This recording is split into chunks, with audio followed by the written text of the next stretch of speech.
Milquetoast Mayor Pete Buttigieg got a standing ovation during a Fox News town hall over the weekend, but the polls put Joe Biden at a commanding lead over every candidate, not just the Democrats, that includes President Trump. We examine what the polls will tell us about conservatism from the U.S. to Europe, all the way to Australia. Then, the media pretend that men can get pregnant, an anti-Trump Republican humiliates himself, and revenge porn tests the limit of politics. I'm Michael Knowles, and this is The Michael Knowles Show.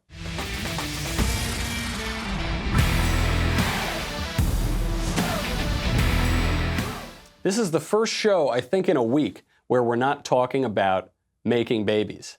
There was all of those stories, the laws out of Alabama, Georgia, Louisiana, Missouri last week, all about making babies. Today is the first time that we will move on. We won't talk about it, except for this one thing. We should mention, speaking of making babies, some things are uncomfortable to talk about. Sex is one of those things, but sex is one of the most important things in life. It is so, so great, especially within the context of marriage. Studies show 70% of guys who experience erectile dysfunction don't get treated for it just for that reason, because it's extremely awkward and you don't want to have to go to the pharmacy counter and say, hey, can I get some pills to fix that problem that I don't want to talk about? Listen, it's nothing to be ashamed about, just like many, many health issues are not anything to be ashamed about. That's where our friends at Roman come in. Thankfully, Roman created an easy way to get checked out by a doctor and get treated for ED online. With Roman, you can get medical care for ED, if appropriate, from the comfort and privacy of your own home. You don't need to worry about that awkward conversation with the pharmacist at the store. You handle everything online in a convenient, discreet manner. Getting started is simple. Just go to getroman.com/Knowles, Knowles, and complete an online visit. If your doctor decides that treatment would be appropriate, they can prescribe genuine medication that can be delivered in discreet packaging right to your door. I emphasize discreet packaging. I know you're worried, fellas.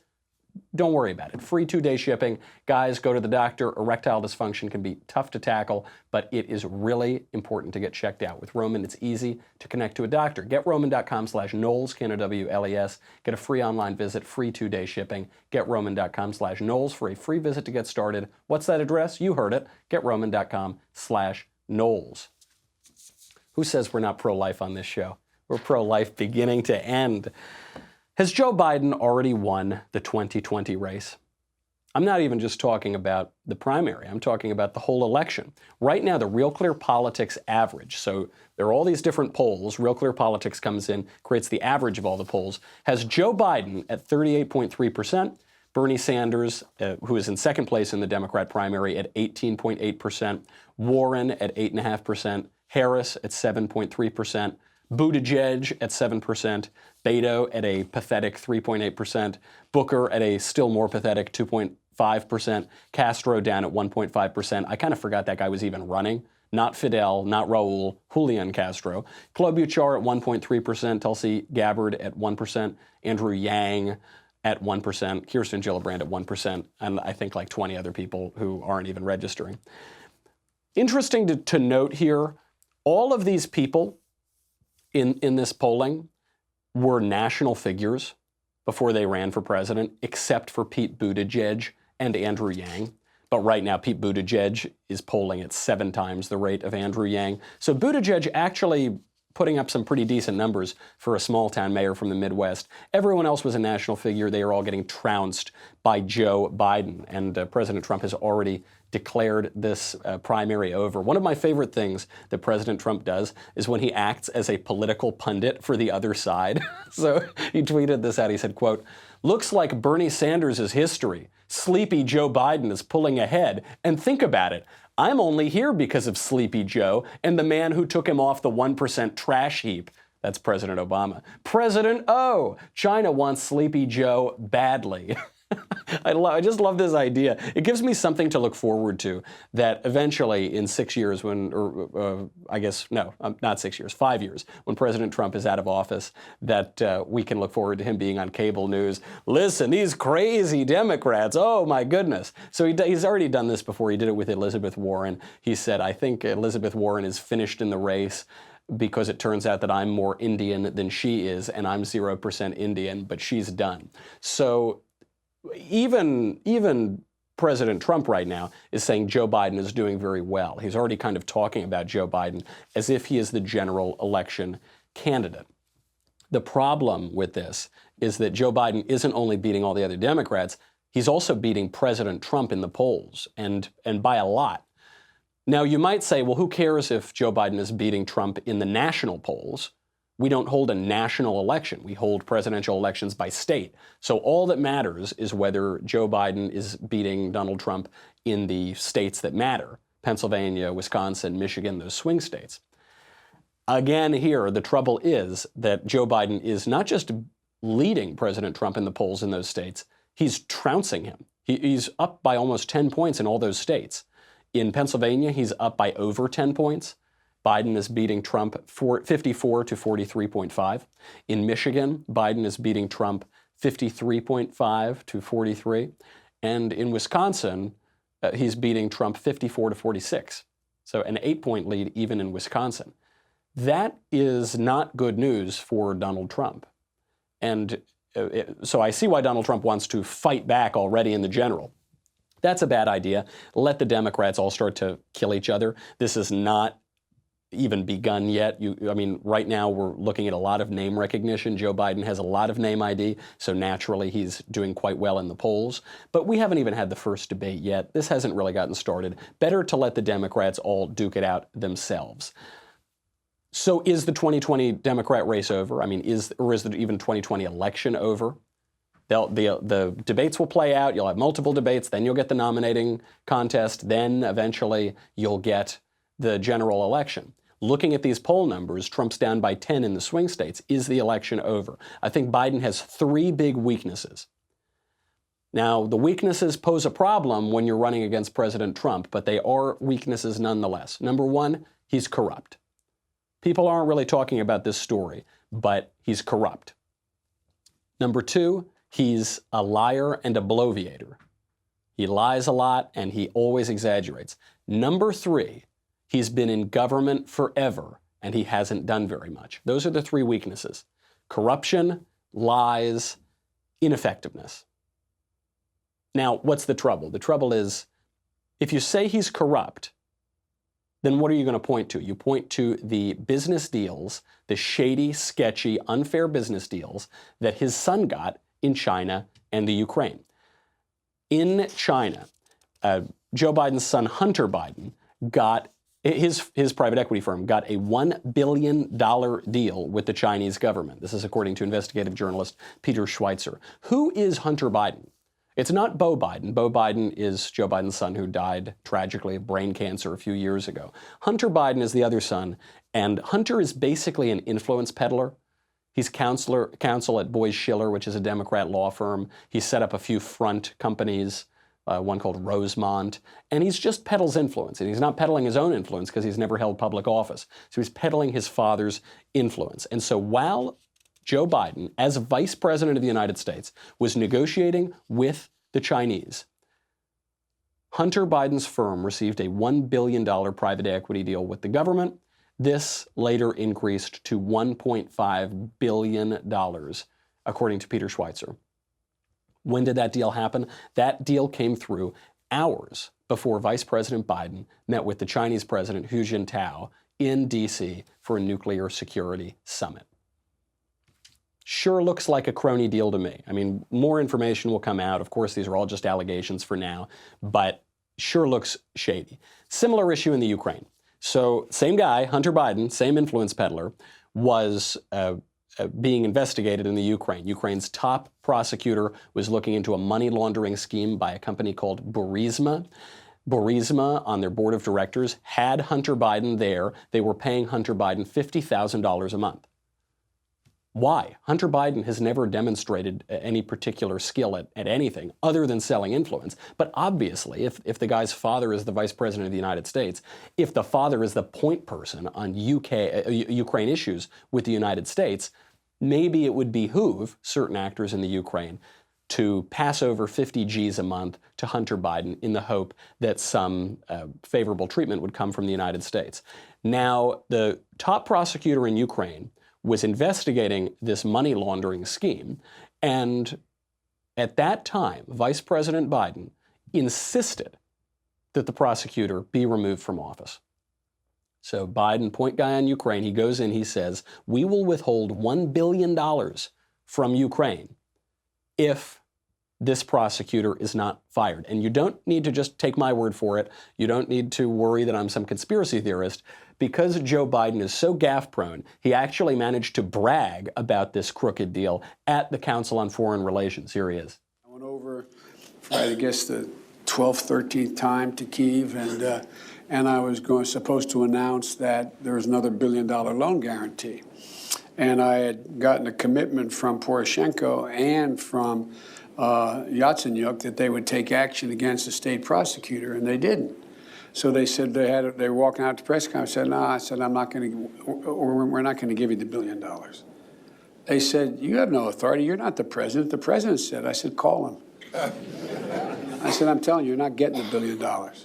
I said, you're not getting the $1 billion. I'm going to be leaving here. And I think it was, what, 6 hours? I said, I'm leaving in 6 hours. If the prosecutor's not fired, you're not getting the money. Well, son of a bitch. Got fired. And they put in place someone who was solid at the time. People knock Trump for sounding like a mobster when he talks. You know, we're going to end Iran. You're going to do this. This guy's a killer. This guy's a shark. Joe Biden there sounds like a mobster. He said, yeah, I went over to Ukraine. I had all my influence. I had $1 billion of taxpayer money on the table. I said, you're not getting the $1 billion unless you fire that guy that I don't like who's looking into my son's company. And they say to me, you can't make that decision. I says to him, listen to what I says to him. I says, call up the president. You're not getting $1 billion. Do what I say. Fire that prosecutor he's looking a little too close. Getting a little too big for his britches over there looking into my son's company, all right? Guess what happened? Son of a gun, the guy gets fired. How about that? He's bragging about it like Tony Soprano. So there is very legitimate corruption. Now, why would Joe brag about this? Is it just because he's a total idiot? Possibly. The other reason, it seems, is maybe he wants to get in front of the story. He wants to frame the story in a way that might be somewhat favorable to him. You know, Joe Biden's whole career is ingratiating himself to people, right? This is why he got in trouble for smelling hair and giving back massages and putting his forehead on another person's forehead. I don't think it's because he's a sexual predator. I think it's because he is a slick, oily politician whose entire skill is getting people to like him. But behind the scenes, he's working. He's working angles. His son is cashing in on his father's influence. He's a politician. He's been in office for a very long time. So you could knock Joe Biden on being corrupt. The issue is, if you go after Joe Biden for being corrupt, then they're just going to go after Donald Trump for being corrupt. And it's worth noting, there is not really a comparison here. There is no evidence of any sort of public corruption that President Trump has engaged in while president, even close to the scale of what Joe Biden is bragging about in that clip. However, Donald Trump has bragged about his corruption of the political process. Before he was president, while he was running for president, he said, for so many years I bought off politicians. He joked about it when Rand Paul was going after him during the 2016 primary. He said, you know, it's funny, Rand, I remember you coming to me and asking for money, and I wrote you that check, huh? I'm the puppet master, right? I'm the guy who's running things. He said, the way he excused donating to Democrats is he said, I was a real estate developer in New York. I had to buy off politicians of both parties. That's just how politics works. So if you go after Biden for corruption, they're going to go after him. Speaking of real estate in New York, if you're developing real estate in New York, you are almost by definition in some way working with the mob. So they'll go after him. They'll say he's literally working with the mobsters. So I just think that angle is going to end up becoming impotent. It's not going to really go anywhere. So, okay, you can't go after him for being corrupt. You can go after him for being a liar, which we'll get to in a second. But don't forget, hiring used to be hard. You remember how hard it was? You'd have all these multiple job sites, stacks of resumes coming in, especially when you're hiring people in Hollywood. You get stacks of resumes, you just throw them in the trash. It's a very confusing review process. Today, hiring can be easy, and you only have to go to one place to get it done. ZipRecruiter.com/Knowles, Knowles. You know, half of the country right now is trying to hire a new president. Imagine how much simpler it would be if we just had ZipRecruiter. Sends your job to over 100 of the web's leading job boards. Doesn't just stop there with their powerful matching technology. ZipRecruiter scans thousands of resumes to find people with the right experience and invites them to apply to your job. Then, you've got the applications coming in. ZipRecruiter is already doing all the work of inviting people over. ZipRecruiter then analyzes each one, spotlights the top candidates, so you never miss a great match. It just takes so much of the work that you or your HR manager or somebody would have to do. It takes so much of that work, so much of the money that work would cost, it just does it for you. It's so effective that 4 out of 5 employers who post on ZipRecruiter get a quality candidate through the site within the first day. Right now, my listeners can try ZipRecruiter for free at this exclusive web address, ZipRecruiter.com/Knowles, Knowles. ZipRecruiter.com/Knowles, ZipRecruiter.com/Knowles, Knowles. ZipRecruiter is the smartest way to hire. So you can't go after, and don't hire Joe Biden, by the way. Please don't hire. That's my personal editorial. You can go after Joe Biden on his corruption, but they're going to go after Trump on corruption. So the next one is you can go after Joe Biden on his lies. And Joe Biden tells some pretty horrifying lies. Again, this has not been covered by the mainstream media. I bet very few people would be able to recall this if you ask them on the street. We know some of Joe Biden's basic lies. We know that when he ran in 1988 for president, he was chased out of the race for plagiarism and for lying about his academic record. We know in 2012, when he was vice president, that he lied about Mitt Romney. He was before an entire auditorium full of black voters, and he said, Mitt Romney wants to put you all back in chains. Pretty shameless lie, pretty shameless race baiting. The lie that is really bizarre and really pretty scary is that Joe Biden has actually lied about the tragic death of his wife and daughter. And he's demonstrably lied about it, and it's been sporadically called out by the mainstream media, but people let him get away with this. Really weird. So decades ago, Joe Biden's wife and daughter were tragically killed in a car accident. His wife, Nelia, and his daughter, Naomi. His sons, Bo and Hunter, were both in the car as well. They were injured, but they luckily survived. How did the car accident happen? It's because Mrs. Biden was driving. She drove into a busy intersection, and unfortunately, she was in the path of an oncoming truck, and the truck hit the car. So what happened here? There was an investigation at the time. The investigators found that the driver of that truck, Curtis Dunn, was blameless. It was just a horrible accident, but he didn't cause it. It wasn't through his negligence or some criminal wrongdoing that this accident happened. It was just an awful accident. Awful car accidents happen all the time. Doesn't make it any less sad or tragic, but he didn't do anything wrong, the driver. Okay. Apparently this guy, by the way, Curtis Dunn, carried this weight with him until 1999. He talked about it all the time, this awful guilt that he carried. Over the course of the decades, Joe Biden started to embellish the story of the death of his wife and daughter, so much so that he just came to lie about it. So over the years, what Joe Biden would start to do is portray the driver as a drunk driver. He said about this poor guy, Curtis Dunn, quote, he allegedly drank his lunch instead of eating his lunch. Then he said he was an errant driver who stopped to drink.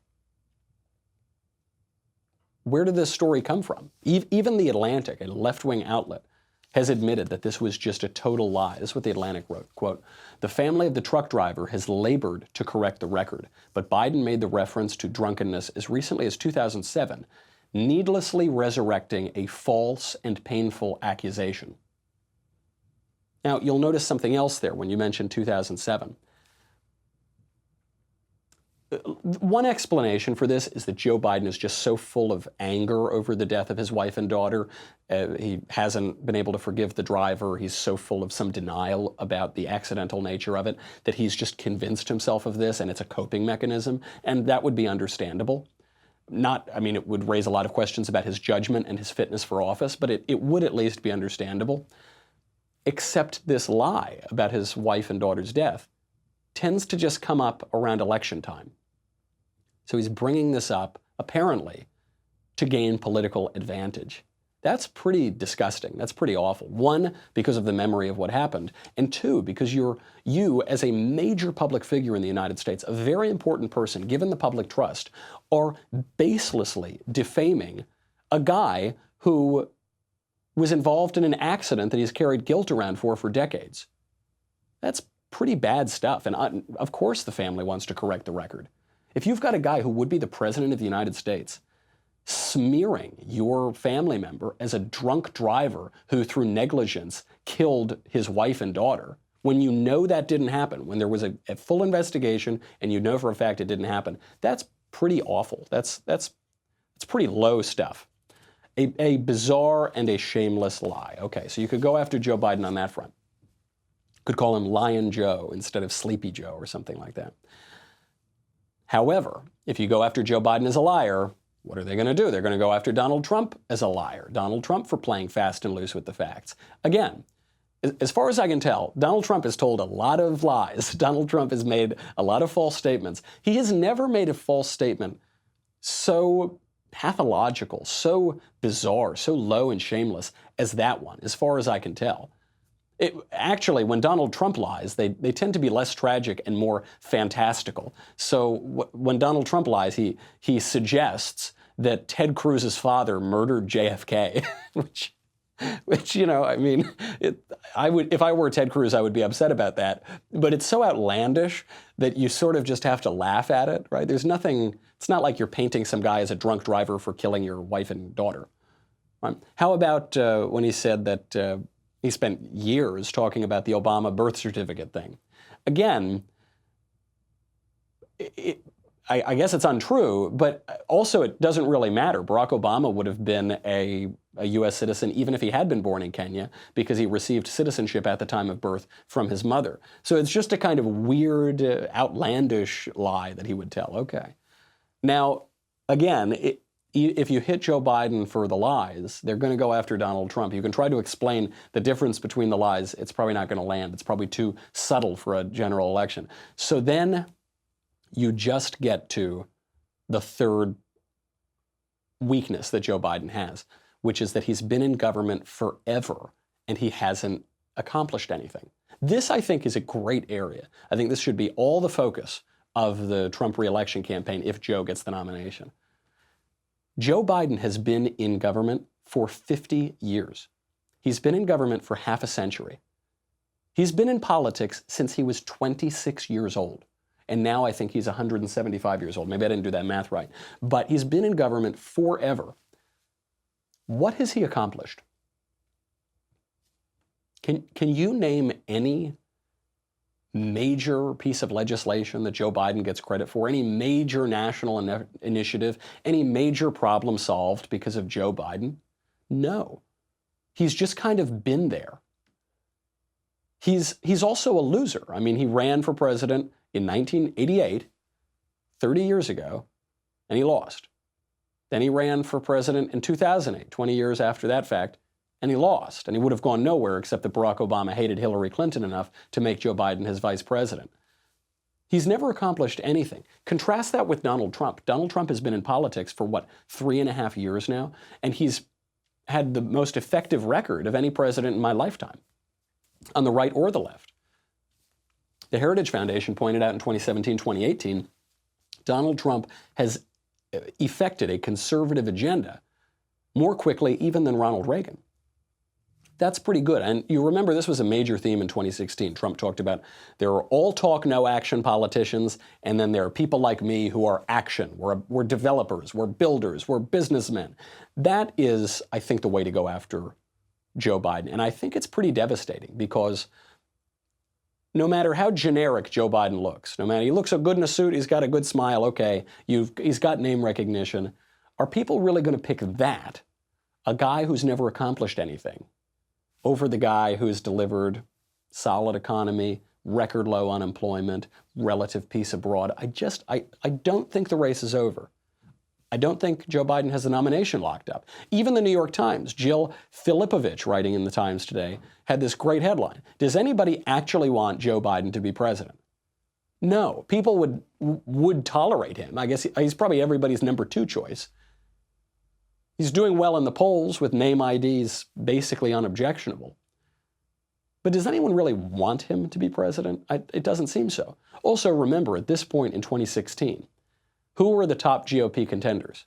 You probably don't remember this, but during the 2016 election, in, I guess, late 2015, the top contenders were, drum roll please, Jeb Bush, Marco Rubio, and Scott Walker. Have they How are they doing now? Rubio is still in the Senate, at least. The other two guys aren't anywhere near the government. Anything could happen. I mean, these polls don't tell us a whole lot. And when you see people polling at a low level, but they've kind of surged, they've kind of made a name for themselves, like Buttigieg, you start to wonder if this race is going to start looking radically different. Buttigieg was at a town hall last night at Fox News, the supposedly conservative outlet, and he got a standing ovation. We'll explain how that happened. We'll get to Justin Amash, the anti-Trump Republican who's calling for impeachment, and then we'll get to revenge porn if we have time. But if you want to make it all the way to revenge porn, you've got to go to dailywire.com. It's $10 a month, $100 for an annual membership. You get me, you get the Andrew Klavan Show, you get the Ben Shapiro Show, you get the Matt Walsh Show. You get to ask questions in the mailbag coming up on Thursday. You get to ask questions backstage. You get the Leftist Tears Tumbler. That's the main thing that you need. This is what you want. You need the, oh yeah, that's good. That is a 2020 primary that is going to be bruising and brutal, and it hasn't even started yet. Go to dailywire.com. We'll be right back with a lot more.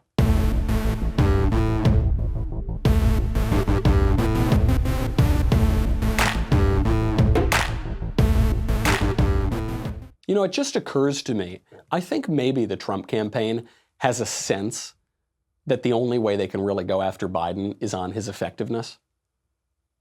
Because, you know, they're not calling him Lion Joe. They're not calling him Corrupt Joe or Crooked Joe. They're calling him Sleepy Joe. And I told you, I said, Sleepy Joe, it's a little weird. I wonder why they're going after that. In part, it's to contrast Donald Trump has much more energy than Joe Biden, and that'll be clear on a debate stage. In part, it's because it rhymes with Creepy Joe, which is another one of his nicknames, so you can get that evoking the creepy sense. But I think a lot of it is he's been in politics for 50 years. What has he done? He's basically just slept. He's been asleep at the wheel. He hasn't done anything. He's just this lethargic guy who's just kind of there. I wonder if that somehow plays into it. Maybe not at a conscious level, but I think there might be a sense that the way to go after Joe is on the fact that he's never done anything. Now, Buttigieg is surging. Pete Buttigieg, Mayor Pete from Indiana, from South Bend, did this Fox News town hall. He was roundly criticized for it by the left. They didn't want them going on Fox News, the awful, evil conservative network. And guess what happened? Did the awful, evil conservatives kill him? Did they batter him? Did they tar and feather him? No. They gave him a standing ovation. Here he is. What we're trying to do here is different because the moment that we're in is different.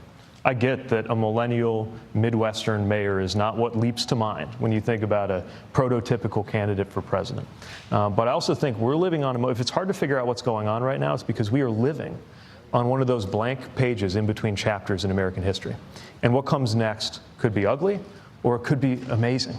And I believe running for office is an act of hope, and so is voting for somebody and supporting somebody and volunteering for somebody. I hope you'll join me in making sure that that next era is better than any that we've had so far. You'll see, they all go up and they stand for him. They give him a standing ovation at the Fox News town hall. You hear them say, Pete, Pete, Pete, Pete. They're chanting his name. So a few quick takeaways here. One, Pete Buttigieg is many multiples more intelligent than any other Democrat in the race. He's a liar, he's a radical, he's a leftist. Sure. Nevertheless, he's much smarter than them. He holds himself better, he speaks better, he thinks better. He is much smarter than they are. The other takeaway is Fox News is not just the conservative network. I know that there's this idea in the public sphere that Fox is just the right-wing, hardcore conservative network.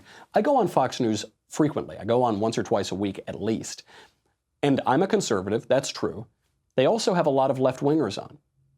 It's true, they have some opinion people like Laura Ingraham or Sean Hannity who are hardcore right-wingers. But they have a ton of journalists who are centrist, or even lean to the left. And they're a news organization. They're not just preaching to a conservative choir. They want the Democrats to come on. And so I think this helps to explain why did Bernie Sanders get such a great round of applause when he was at the Fox News town hall? It's because they stacked the audience with Bernie supporters. Why did Pete Buttigieg get such a great round of applause and a standing ovation at his town hall? It's because they stacked the audience with Pete supporters. And why are they doing that? They're doing that to encourage the Democrats to come on the network. That's the only way they can get the Democrats to come on is say, listen, we'll give you really favorable coverage. Because, and in Fox's defense, they're a news organization. They don't want to be shut out of the 2020 race for all of the various candidates. The GOP already has its candidate, Donald Trump. There are 23 candidates, and a news organization wants to get them on to talk about it. So that's what they're doing. I don't think this standing ovation is evidence that all of a sudden middle America and conservatives are supporting this far left-wing mayor of South Bend, Indiana. But it does show you that Fox wants to be a player in the 2020 Democrat primaries. Joe Scarborough was so enthusiastic about this Buttigieg town hall that over at MSNBC, he actually said that Pete Buttigieg, single-handedly, is mainstreaming the Democrat Party. Here's why. I've seen the future of the Democratic Party, and it's Mayor Pete. It may not be in 2020. Right. Perhaps it's in 2024 or beyond, but this guy is going to play an important role in the mainstreaming of the Democratic Party for many years to come. And believe you me, that is exactly what he does. Regardless of ideology, Mayor Pete mainstreams a Democratic Party. I wonder whether Meek and I are being a bit excessive in our praise of Mayor Pete, but I've seen a lot of candidates. I think this guy, I almost called him kid, yeah, because he's like 20 years younger than me. I think this kid is special. So just listen to that statement. The mainstreaming of the Democrat Party. The Democrat Party is the oldest continuously operating political party in the world. And yet they have radicalized themselves so much that they now need to be mainstreamed. Think about how crazy that is. You've got a party that's been around for centuries. They need to be mainstreamed because they've driven themselves so far to the left. Joe Biden thinks Pete's going to do it. So let's look at Pete's record. Is he going to do it? No, I don't think so. I mean, yeah, he talks good, and he's got a nice little Midwest smile on his face, and he wears a tie with his rolled-up shirt sleeves, but he is just as radical as all of the other candidates. He supports abortion until birth. He was asked if he supports limits on abortion. He said no. He supports reparations for the great-great-great-great-grandchildren of black slaves in America. He supports wild conspiracy theories even about this current administration. He talked about them last night on Fox. Now you see the same thing, or something different, but that same kind of saber rattling with Iran. By the way, reportedly engineered by John Bolton, who was one of the people who built the war in Iraq. How somebody who is behind that, one of the worst foreign policy mistakes in American history, is allowed anywhere near the Situation Room of a president who claims, probably falsely, but claims that he was against the Iraq war all along, is unbelievable to me. Iranian threats against the United States are just being conjured up by John Bolton? I don't think that's true. We've seen Iran take decisive actions against the United States in just the last 2 weeks, threaten our interests in the region. That's not just imagined. It's being reported in the news and lots of different news outlets. We've seen it happen. But Pete Buttigieg is ginning up these conspiracy theories that John Bolton is somehow the puppet master of the mullahs in Iran. Probably not true. Even worse than that, if you want to talk about radicalism, Pete Buttigieg, in an interview with Hugh Hewitt the other day on the radio, called for the renaming of memorials to Thomas Jefferson. Here's why. Let's go to policy now. Very blunt question, because you talk about going to every Jefferson-Jackson dinner in Indiana when you're running statewide. Should Jefferson-Jackson dinners be renamed everywhere because both were holders of slaves? Yeah, we're doing that in Indiana. I think it's the right thing to do. You know, over time, you develop and evolve on the things you choose to honor, and I think we know enough, especially Jackson. You just look at what basically amounts to genocide that happened here. Jefferson's more problematic. There's a lot to, of course, admire in his thinking and his philosophy. Then again, if you plunge into his writings, especially the notes on the state of Virginia, you know that he knew that slavery was wrong. Yes. And yet he did it. Now, we're all morally conflicted human beings, and it's not like we're blotting him out of the history books or deleting him from being the founding fathers. But, naming something after somebody confers a certain amount of honor. And at a time, the real reason I think there's a lot of pressure on this, is the relationship between the past and the present. Listen, even the language he uses. He doesn't say we're all morally broken, we're all morally fallen, we're all morally imperfect. He says we're all morally conflicted. You see, bad guys like Jefferson, they were conflicted and they made the bad choices. But good guys like Pete Buttigieg, I mean, Thomas Jefferson's not fit to shine Pete Buttigieg's shoes, right? Pete Buttigieg is a good modern guy who doesn't have slaves. Thomas Jefferson, he's a bad old guy who did have slaves. So the argument Buttigieg is making is, no, listen, we're not blotting Jefferson out of the history books for now. We'll still let him be in the history books, but we shouldn't honor him by naming things after him either. So we're going to rename the Jefferson-Jackson dinner. Should we also rename towns named after Thomas Jefferson, such as, I don't know, Jefferson, Georgia, Maine, New Hampshire, Ohio, Oregon, South Dakota, Texas, Wisconsin, Missouri, Tennessee, Pennsylvania, New Jersey, Kentucky, and New York? Should we rename those towns? How about Jefferson counties? Should we rename Jefferson County, Alabama, Arkansas, Colorado, Iowa, Indiana, Kentucky, Missouri, Montana, New York, Ohio, Oklahoma, Pennsylvania, Tennessee, Washington, West Virginia, and Louisiana? Maybe we'll do that, huh? How about the Jefferson Memorial? He's saying we shouldn't memorialize Thomas Jefferson because that gives him honor. So I guess we got to knock down the Jefferson Memorial in D.C. How about other guys who held slaves, who were founding fathers, like, I don't know, George Washington? Should we now rename the capital of our country, Washington, D.C.? We're not going to wipe Washington out of the history books. We'll still let him be in those books, and nobody's going to read the books. We just aren't going to name things after him because that gives him too much honor, and we shouldn't allow people who held slaves to have any honor, so we have to rename Washington, D.C. Hi, I'm Mayor Pete. I'm going to mainstream the Democrat Party by calling to rename Washington, D.C. How about the state of Washington? Washington's also a state. Buttigieg is raising a good question. His question is, what is our relationship to history? What's the relationship of the past to the present? He's giving the worst possible answer and the most radical answer that has ever been given in the history of the United States. Good old Mayor Pete, mainstreaming the Democrat Party. But what is our relationship to our history? Do we hate our history? Do we like our history? Do we want to preserve our history? Do we even know our history? A culture that forgets its past loses its identity. This is what the left wants. This is why the left is always fighting against history. This is why the left is always trying to get us to undo our history. These are the stakes that we've got. Renaming Washington, D.C. is the not very far off logical conclusion of what Mayor Pete is saying. And the right is insufficiently aware of these stakes. This is not a normal election. We are not in normal times. I know they say this about every election, but we really aren't. The erasure of history is not normal. The call to radically overhaul the economy, the transportation, the energy industry, all of American housing, that's in the Green New Deal. Virtually every Democrat has endorsed it. $100 trillion program that would knock down your home and every other building in the country and erase 90% of the American energy industry and radically redistribute wealth. That's not normal.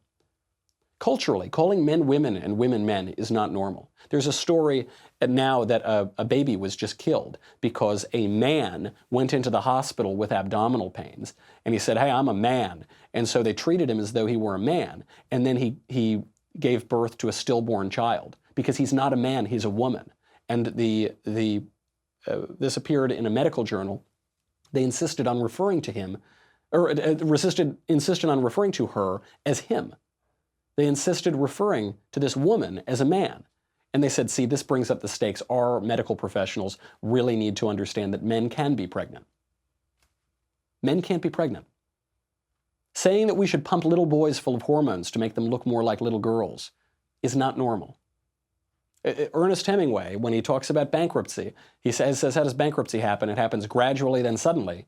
That's what we're seeing. We're seeing leftism has happened gradually for 100 years. Now it's happening suddenly, and some conservatives are whistling past the graveyard, like this empty head, Justin Amash, the Michigan congressman. He's a libertarian Republican. He is calling for Donald Trump to be impeached.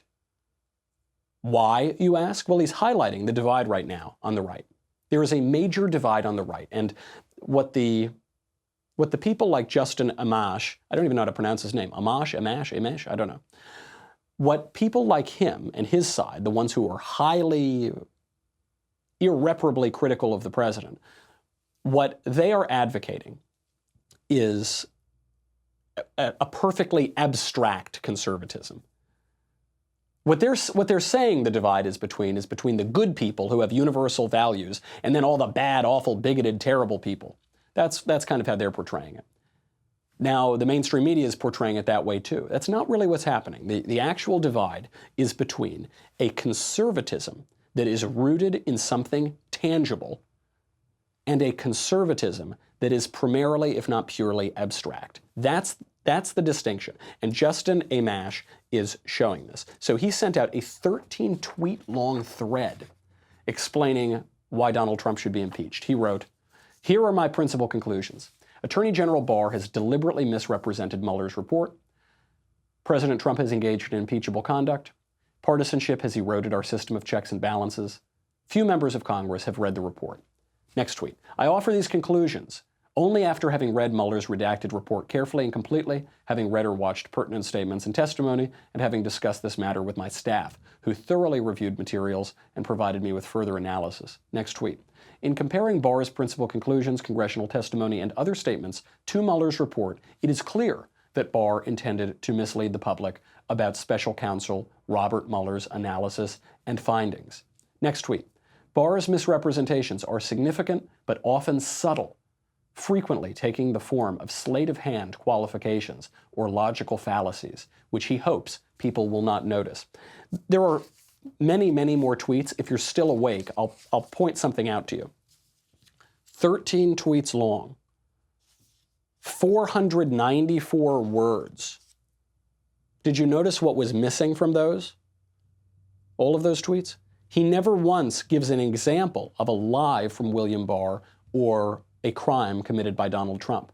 He goes on, he talks about, our beautiful Constitution, the rule of law is being lost. We have to read the report. We have to see the conclusions. The institutions depend, blah, blah, blah, blah, blah. If you're making an allegation, which is that A.G. Barr lied and Donald Trump committed a crime worthy of impeachment, cite the crime. Put up or shut up. But he doesn't. He blathers on and on and on for almost 500 words. It's the length of an op-ed in a lot of outlets. And yet he never actually points it out because it doesn't matter. This is the purely abstract conservatism. It's no coincidence that Justin Amash would consider himself really a libertarian. Here are the aspects of this purely abstract conservatism. It's always sanctimonious and it's always holier than thou. And the people who are articulating it are always morally perfect, and the people they're talking about are always the worst of the worst, and they're always assuming the worst intentions. The other aspect of it is that it's very whiny, because it never jibes with reality. So it's wah, wah, wah, we've got to impeach Trump. Oh, it's so bad, our institutions, wah, wah, wah, wah, wah.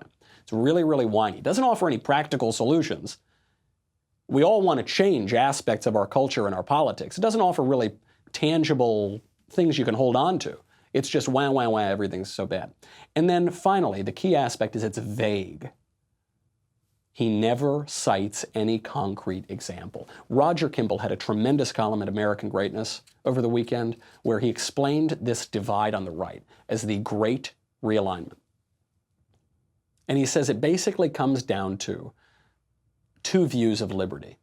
On the one hand, you've got conservatives who want to conserve something. On the other hand, you have conservatives who want to affect this universal utopian vision. Roger writes, quote, "The real battle that has been joined, and it is a battle that is forging a great political realignment, is not between virtuous progressive knights riding the steeds of liberalism on the one hand, and the atavistic forces of untutored darkness represented by populism on the other. The real battle is between two views of liberty. One is a parochial view that affirms tradition, local affection, and the subordination of politics to the ordinary business of life. The other is more ambitious but more abstract. It seeks nothing less than to boost us all up to that plane of enlightenment from which all self-interested actions look petty, if not criminal, and through which mankind as a whole, but not, alas, individual men, may hope for whatever salvation secularism leavened by utilitarianism may provide." That's the distinction. A conservatism that seeks to conserve something, and that seeks to conserve ideas as they have been embodied, to conserve liberty as our political tradition has embodied liberty, to preserve our bonds of love and kinship between our neighbors and each other and our countrymen, and our loyalty to the country. That's one version. The other version is just this totally abstract, sanctimonious, holier-than-thou conservatism, which isn't really conserving anything at all. It's just bringing about a utopian vision of what the perfect political order would look like. In those terms, that kind of conservatism, quote unquote, sounds a lot like leftism. It sounds just as utopian. I think that's the big difference. And you're seeing this play out in Australia, in the United Kingdom, even in the US. In Australia, the mainstream media and the experts were shocked because the Conservative Prime Minister, Scott Morrison, won in his election. Why did he win? Everyone thought the left-winger was going to win. It's because the left was running on the Green New Deal and the whole world and this perfect order. And the conservative guy was running on our economy and keeping our affairs as we like them and keeping things roughly as they are, getting better over time, but maintaining our identity as Australia. In the United Kingdom, right now, it looks like Theresa May, the Conservative Prime Minister, is going to get thrown out because the Conservatives and Labour both are not supporting Brexit. And you've got Nigel Farage, who has the Brexit Party. The Brexit Party is surging in the elections. Is it conservative? Is it liberal? No, it is literally conservative. It's trying to conserve Britain and Britain's political independence and Britain's political traditions and what makes Britain Britain. Same thing is happening in the United States. Donald Trump won in 2016. Why? How did that happen? Why are people still supporting Donald Trump? What did he run on? He ran on America first, protect our country. Not racism, not sexism, not misogyny. He didn't run on those things. He ran on keeping America, America, allowing America to be America again.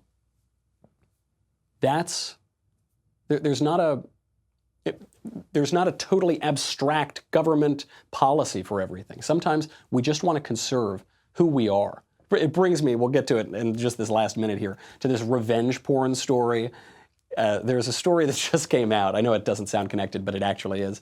There's this story of, okay, a guy is living with this girl, and then they're engaged to be married, and he starts having an affair with the neighbor.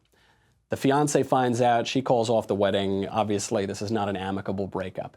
And so, because they shared an iCloud account on their iPhones, this jilted woman can see all of the texts that her fiance was getting. And some of them were a little saucy from this neighbor girl. So what the jilted woman does is she exposes the texts, sends them to all of their friends. They see what a schmuck this guy is. Now there's a big case. Is revenge porn protected by the First Amendment? Is it constitutional? What government policy can we have to, look, ladies, it certainly seems like this jilted woman acted within her rights. I don't think there's some law against her exposing what a schmuck her boyfriend is and how awful the neighbor girl is either. Now, revenge porn is pretty bad. You know, you take naked photos and then they get exposed to everybody when the relationship breaks down. There doesn't necessarily need to be a government policy to stop that. You just need to stop sending naked photos to each other. How stupid do you have to be? Don't send naked photos. Everything you send over the internet is going to be published on the cover of the New York Times. Think of it that way.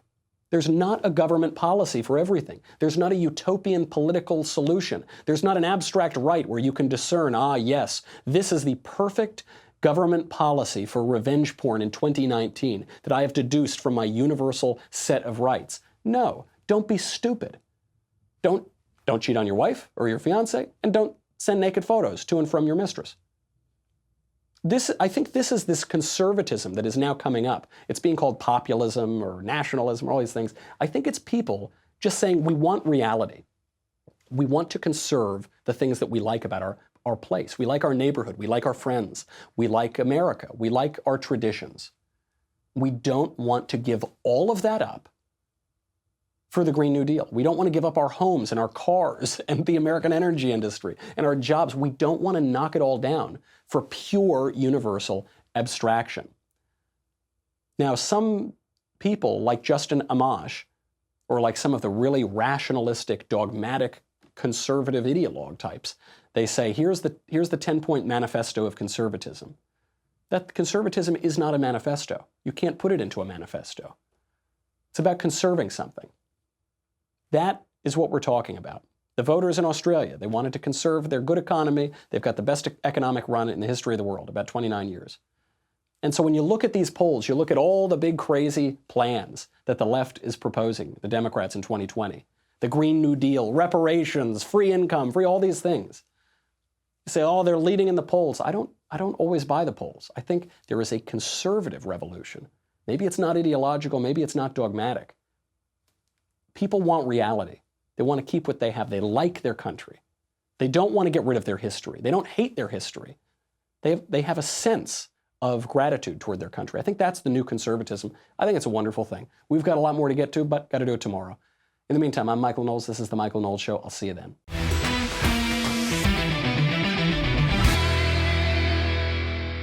The Michael Knowles Show is produced by Rebecca Dobkowitz and directed by Mike Joyner. Executive producer, Jeremy Boring. Senior producer, Jonathan Hay. Our supervising producer is Mathis Glover, and our technical producer is Austin Stevens. Edited by Danny D'Amico. Audio is mixed by Dylan Case. Hair and makeup is by Jesua Olvera, and our production assistant is Nick Sheehan. The Michael Knowles Show is a Daily Wire production. Copyright Daily Wire 2019.